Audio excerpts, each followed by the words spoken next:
Sherlock Holmes to unravel another baffling mystery.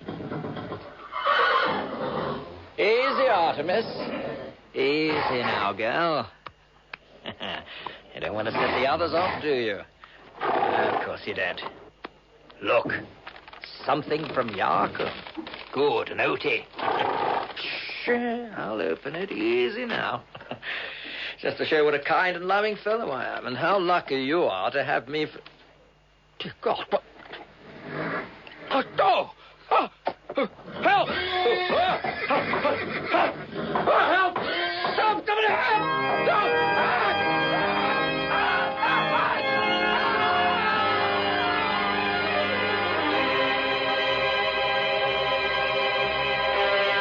The Unopened Casebook of Sherlock Holmes, 6 extraordinary adventures written by John Taylor, with Simon Callow as Sherlock Holmes and Nicky Henson as Dr. John Watson.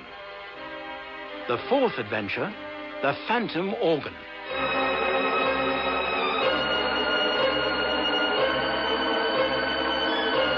Windwhistle in Devon was a village I knew fairly well. Before my first wife, Mary, died, we sometimes visited her cousin Cordelia in the rectory there, Cordelia being married to the local vicar, the Reverend James Partridge. But I've not heard from them for years.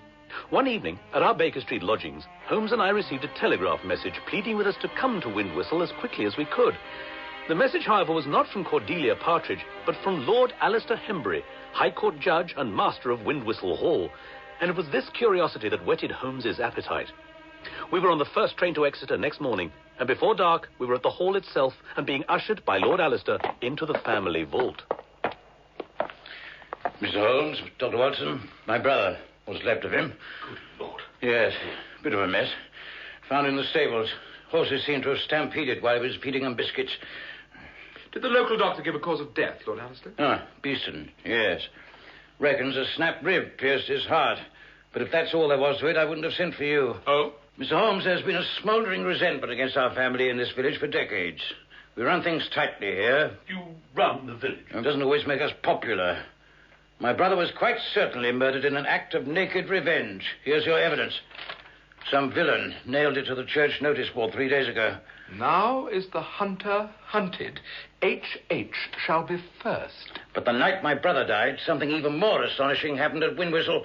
The church was quite empty, yet local folks swear they distinctly heard the organ being played. Some popular song. Now is the hunter hunted. That means us, you see, the Hemburys. Hunters for generations. Then, H.H. shall be first. That was you. Anyway, I expect you'd like a closer look at the body. You'll find me in the upstairs parlor when you've finished. Then you can give me your conclusions. Conclusions? A little early for those, I think.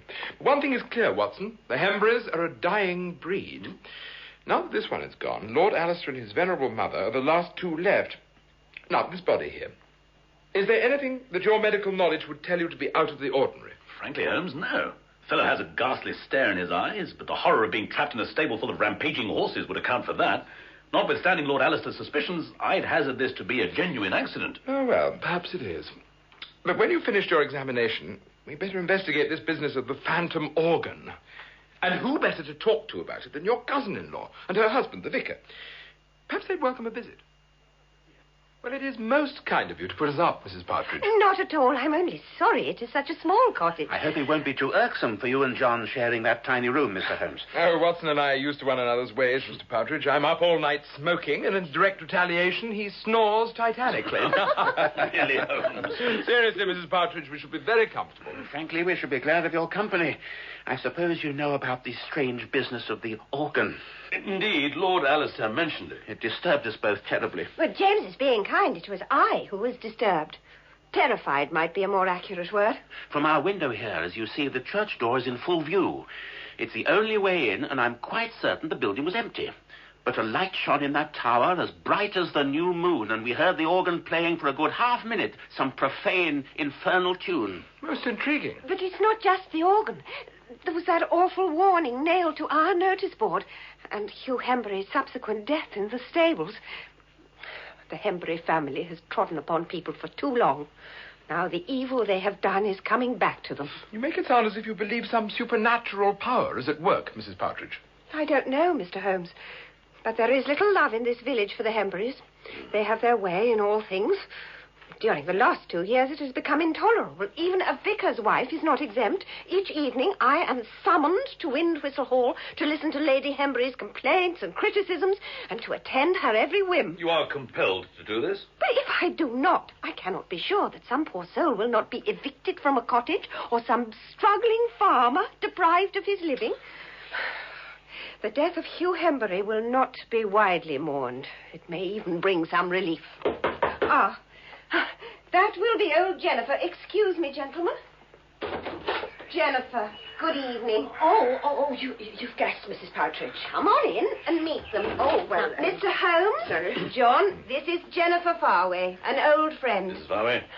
She has had the misfortune to lose both her husband and her son in the last few years, and now makes a living baking these rather delicious sweetmeats. Good evening, gentlemen. Reverend Partridge. Jennifer's husband, Joshua, was a fine craftsman. Built our organ here. Hey, pity he were never paid for it. Oh, but I doubt you gentlemen have time to waste listening to an old woman's moans and groans. On the contrary, Mrs. Farway, I should very, very much like to hear your story. Would you, sir? I would, really. Sit down, Jennifer. Oh, right. Tell Mr. Holmes and Dr. Watson all about it. Oh, thank you, Mrs. Partridge. Well, it were her up at the house, Lady Hembury, who asked Joshua to build that organ. Her gift to Windwhistle Parish, she said. As you may imagine, gentlemen, we were never wealthy, yet not a halfpenny did she put up in advance. Joshua and I borrowed and scrimped and starved ourselves to pay for the materials to build that organ. And when it was finished and everyone had praised it for a fine piece of work, she laid down just half what money she'd promised us. It nearly did for us, I can tell you. But what are poor folk to do against the likes of them? Still, if it was only the money, I could let it go. It's the rest I cannot forget. Now, have you a few pots for me today, my dear? Oh, yes. We keep bees now, John. Ah. In fact, our Windwhistle honey is praised far and wide. Jennifer here makes her cakes with it. Thank you, my dear. And now I'll be on my way. A pleasure to meet you, gentlemen. Oh, good night. Hi, Jennifer. Good night. Good night, Jennifer. She's a sad character, our Jennifer Farway. I wonder what she meant when she said, if it were only the money, I could let it go. Well, you ought to know it all, Mr. Holmes, I suppose. After the business with the payment for the organ, her husband Joshua began to slander the Hemburys in public. And they got so angry they made sure no one would give him work as a carpenter. And the long and the short of it is, Joshua took to drinking, and one night he was found in a ditch, dead from exposure. That is what the Hemburys owe Jennifer Farway, the life of her husband. Poor soul. Yes, poor Jennifer. And now, you must forgive me if I leave you. My evening appointment with the irascible Lady Hembury will not wait. I shall see you later, gentlemen. Indeed. Truth is, we're all slaves to Lady Hembury's whims. No one did explain what happened to Mrs. Farway's son, except to say that he died. Yes, there was something. You know by now that the Hemburys are great ones for hunting. Well, Jordan, the Farway's boy, rode once or twice with a hunt. A carpenter's son. It was a privilege the Hemburys liked to extend to certain of us commoners from time to time. Unfortunately, Jordan Farway fell from his horse at Itley Brook and was killed. It's understandable that Jennifer blamed the Hemburys, but I'm sure in this case it was nothing other than an accident. Mr. Partridge, did you hear that? Yes, that is it, Mr. Holmes. The same music, and look, a light in the organ loft. But we've been sitting at this window all evening. No one could possibly have entered the church. No, they could not. Indeed, no. Mr. Partridge, be so good as to give us the keys to the church, and wait here, if you will, while Watson and I investigate.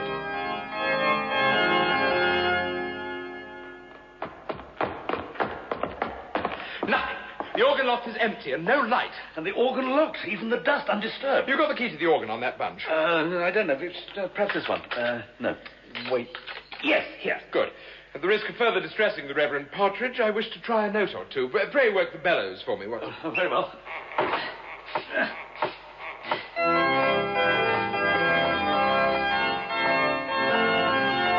What do you think? Does it sound the same as before? I think not. Less haunting, perhaps. Yes. Supernatural fingers clearly play a different kind of music. And it is odd that there's not so much as the smell of a snuffed candle. No smoke, nothing. It's extraordinary business, all right. And so far, I confess it has me quite baffled. Watson, Mr. Holmes. What is it? Mr. Partridge? Come down at once. I found another message on the church notice board. A.H. shall be next, it says. That means Lord Alistair. After that, the Reverend Partridge went directly to Hembury Hall, partly to warn Lord Alistair about the message, and partly to collect Cordelia, for he feared lest an attempt on his lordship's life might also endanger his own wife. When Partridge and Cordelia returned from the hall, however, they were much excited. There is pandemonium at the hall, Watson. They are in terror of their lives. Lord Alistair is talking about going away entirely. And Lady Hembury is begging and pleading with him and saying no true son could desert her under such dreadful circumstances. They're pacing this way and that like beasts in a cage. An epidemic of fear has descended on that house, gentlemen. In the end, it was decided that Lord Alistair will depart for his rooms at Bristol Assize Court first thing tomorrow and remain there until at least the end of the month. Forgive us if we do not seem to be mourning his departure much. Well, it's too dark for any more investigations, but it's never too late for thinking. Would you forgive Watson and myself if we retired? Of course. And tomorrow, you must see our garden. Garden? It is over there, attached to the churchyard. I think you'll like it. Until tomorrow, then. Good night. Good night.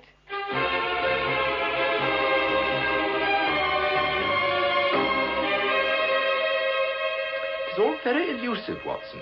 Not least the business of Hugh Hembury's death. You're quite certain he died from crushing? As sure as I ever have been about any post-mortem diagnosis, my dear fellow. Yet how could a murderer plan a death by stampede? Too much is left to chance. A horse may or may not stampede, even when provoked, or it might go the wrong way and do no damage. As for the business of the phantom organ, it has got me quite beaten. No more than 5 seconds elapsed between the moment that music ceased and the moment we entered the church. Yet I'm certain no one had been there for some time. We have 2 mysteries, then. The mystery of how Hugh Hembury was disposed of, and the mystery of the phantom organ. Well, yes, if Hugh Hembury was murdered.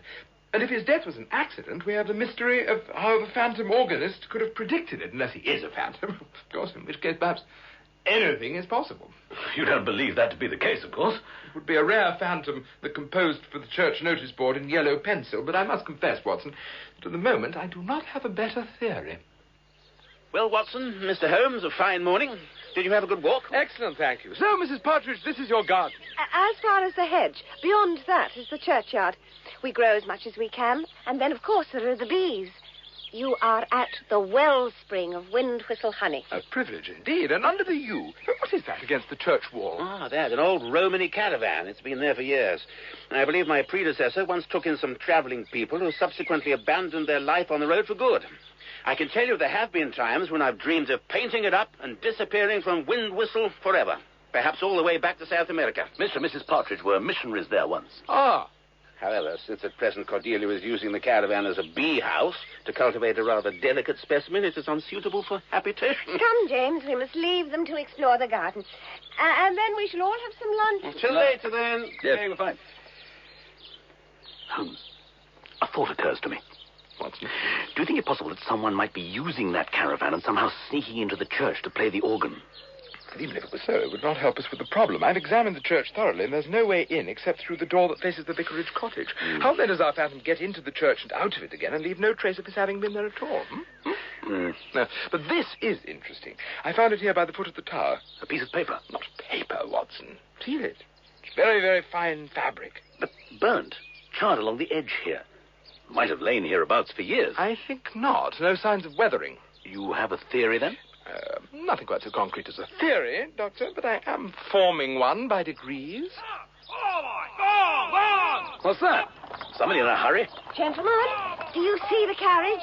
That's Giles Derriman driving the master of the village off to Exeter. Lord Alistair Hembury is running in fear, his tail between his legs. It's a warm day to have the blinds down. Hiding his shame, John, and rightly so. Well, we shall be without him for a month at least. Let us celebrate the occasion with some luncheon. Glass of cider, Mr. Holmes, while Cordelia serves up the meal. Why, thank you. Your hospitality, Mr. and Mrs. Partridge, has been generous in the extreme. But as I was saying to Watson last night, the time has come, I think, for us to... Reverend! Reverend! Lord, who's that? A moment! Excuse me, gentlemen. Giles. Reverend, for mercy's sake, something terrible's come about. It was nothing to do with me, I swear. Well, where, Giles? Just half a mile along the lane. It's his lordship, Reverend. I think he's dead. Giles Derriman led Mr. Partridge, Holmes, and myself along the lane to where the landau had come to a halt. The door was open, and slumped in the gap between the facing seats was Lord Alistair Hembury, certainly dead, his features fixed in a ghastly expression. He just suddenly shouted, like in pain. I stopped and ran round, and when I opened the door, he was like this. He just lit a cigar. Pity he did not have the chance to enjoy it. See, here it is. There's a scorch where it fell against his coat, and here's the cigar box upside down on the floor.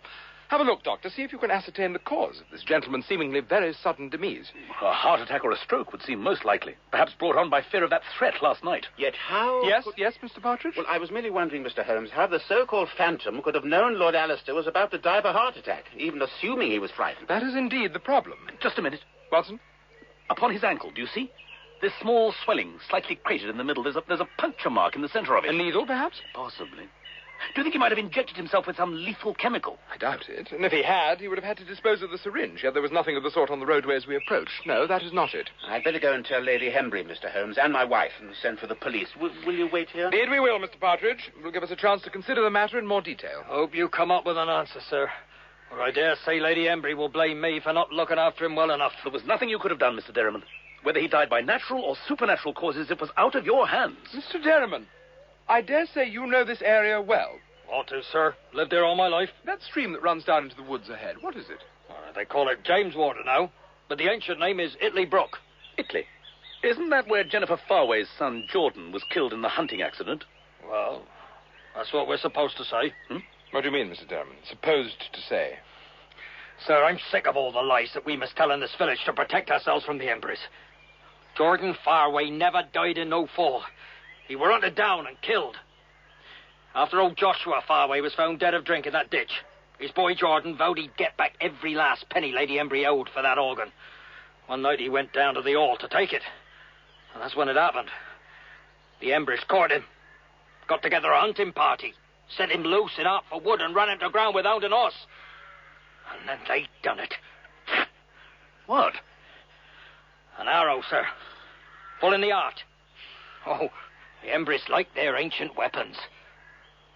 Word is, it was Lady Hembury herself led that pack.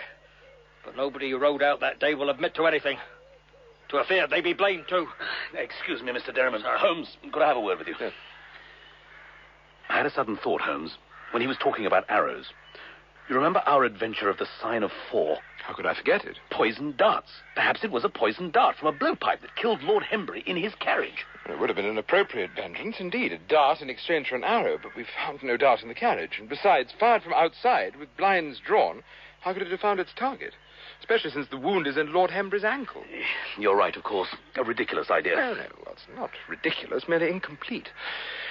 But whoever is behind these killings appears to be having a good deal of wicked fun. Each time a threat, a haunting, and a death in quick succession. Clues should be dropping into our laps like plums in autumn, and yet... Oh, well.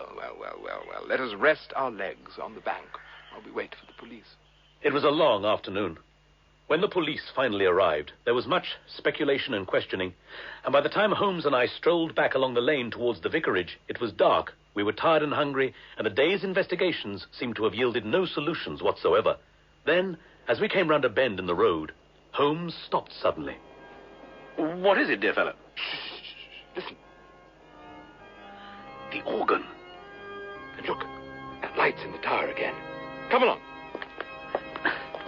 Holmes, the light. It appears to be floating out of the tower, floating to the ground. Yes, doesn't it? How utterly stupid of me not to realize before. It was never in the tower, Watson. Look at the shape of it. Do you not see what it is? I'm afraid It's a balloon. A balloon. A toy hot air balloon. Did you never make them as a boy? A sheet of light fabric stretched over a framework of sticks. Set a candle on the crosspiece and light it, and the hot air takes it up and up and up, bright as a little moon. No, there never was a light in the church tower on those nights of the so-called phantom. From the cottage, we looked right through the tower windows to the balloon on the other side, and assumed the lights to be inside the tower. So, to stop it floating away... Tied to the ground with a string. Easy then to pull down, dismantle, extinguish while the tower was being searched. So that burnt piece of fabric that you found... Perennial problem with candle-driven balloons, a tendency to catch fire. It stopped. As if it's seen us coming. The organist? I think not.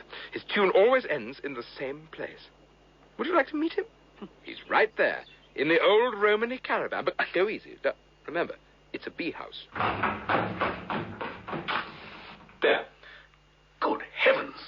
An organ. A obvious now that we see it.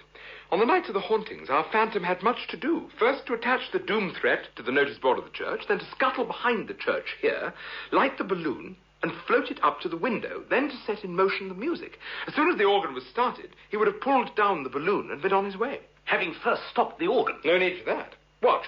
I'll just crank back the play reel.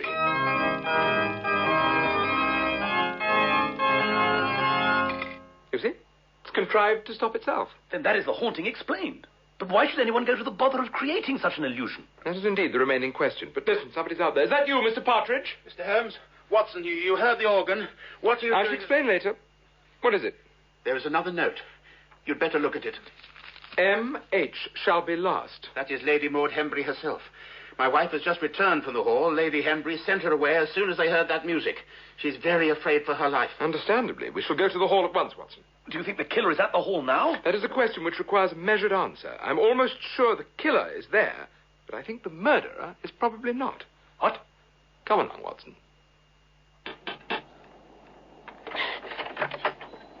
Yes, sir. Fenton, it's Sherlock Holmes and Dr. Watson. You remember we came here at the request of Lord Alistair. Oh, yes, sir, but Lord Alistair... Is dead. So will her ladyship be if you do not let us in at once. But she has shut herself away in the armory, sir. The door is locked. She instructed me not to disturb her under any circumstances, on pain of dismissal. She has even taken food supplies in with her, sir. What food supplies? Well, some fruit, a box of sweetmeats, some tea. Show me that armory, Fenton. Oh, sir, or there will please. be no Lady Hembury to pay your wages. Sir! Lady Hembury, Sherlock Holmes, let me in. Fenton, what is this? The gentleman says you are in danger, your ladyship. I am quite safe here. Evict him at once. Let me in, madam, or I shall have to force the door. Away with you, man. You are disturbing my supper. Right, Watson. Sir, no need for that. Here's the key. Thank you.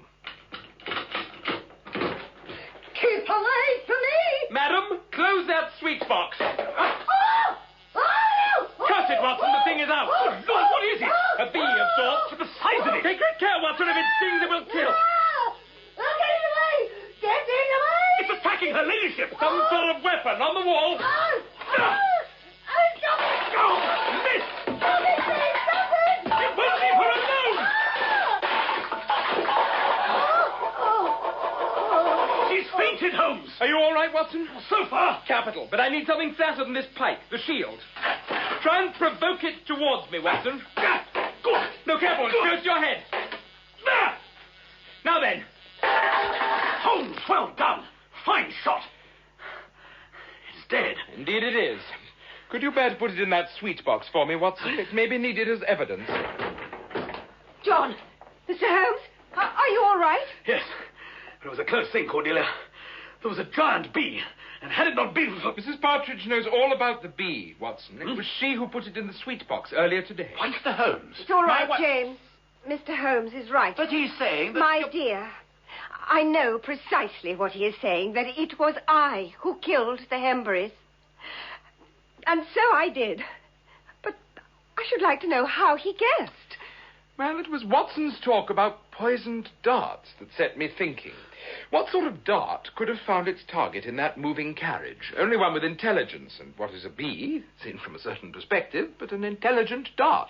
Such a deadly one. You were a little careless, I think, Mrs. Partridge, in leaving one of your bee books in our room at the cottage, especially one describing Vespa venatica, the hunting wasp, a deadly hybrid with a venom almost instantaneously fatal to human beings. Of course, even a large insect is compact enough to be delivered in a box of sweets. Or, in Lord Alistair's instance, a box of cigars. But what of Hugh Hembury? We found no sting on him. No, the wasp that was sent to kill him did not do its job. No guarantee that it would. But fortunately for Mrs. Partridge's plan, it did drive the horses wild, and they killed Hugh Hembury for her. And this one, well, I wonder if it would have finished off Lady Hembury. I'm inclined to think it might. It seemed most determined. Why, Cordelia? You've killed 2 people and would have killed a third. Oh, John, if you knew all the evil this woman and her family have worked in the village. If you knew... About Jordan Farway being hunted to death? And the blackmail that followed it. I was in that hunting party and other decent men of the community. We were utterly in their grip. My wife, I think, did this for me. and others like me. It was certainly ingenious, setting up the air balloon and the music on your way to the meetings with Lady Henbury. What was the point of all that? I wanted them to suffer what Jordan Farway suffered when he heard that hunting horn, the fear of death coming and no way to prevent it. And I am satisfied that they did. Now, you had better arrest me. You might have escaped tonight, Mrs. Partridge. Instead, you came here to the hall because you feared that Watson and I might be in danger. I suggest, Mr. Partridge, that you and your wife go directly to the house and prepare yourself for a journey. For a long journey. Somewhere far away. Mr. Holmes, are you suggesting... Watson and I must find an inn for the night. And if by, let us say, noon tomorrow you have not left your cottage for some remote destination, well, we shall assume you would prefer to accompany us back to London. But, Mr. Holmes, I mean, there's the question Thank of... you, Mr. Holmes. And thank you, John. Come along, James. Her ladyship awakes. What's happening here? Where are they going? A long way off, where the evil in this village cannot touch them. Oh, she'd better be here tomorrow as usual, or there'll be hell to pay. I am the lady of the manor. I am a Henbury. Do you hear me, sir? Good night, Lady Henbury. I am the Henbury. I am Lady Felicity Maud Henbury. Do you hear me, the lady? The next morning, the vicarage was empty, and we never saw either of the Partridges again, nor ever heard a word of their whereabouts. Yet, along, I think, with all the villagers of Windwhistle, when I reflect that Henbury Hall, since her ladyship's recent death, is now empty of tyrants, I offer up a quiet prayer of mercy for Cordelia Partridge, wherever she might be.